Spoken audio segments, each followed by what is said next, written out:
چقدر گفتیم میگذره ولی نگذشت. چقدر گفتیم درست میشه نشد. چقدر گفتیم یه روز بالاخره بر میگردیم ولی بر نگشتیم.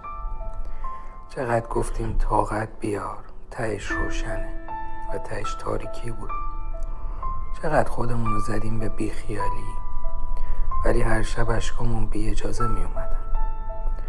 چقدر گفتیم هنوز دیره برای رفتن ولی رفتیم. چقدر گفتیم یه زنگ میزنم ولی نزدیم. چقدر گفتیم یه روز وقت میکنم ولی نکردیم. چقدر قول دادیم به خودمون قوی باشیم و شکستیم. و چقدر گفتیم یه روز مینویسم از این روزا ولی هنوز ننوشتیم. ولی هیچ کس نمیدونه چقدر به ما سخت گذشت.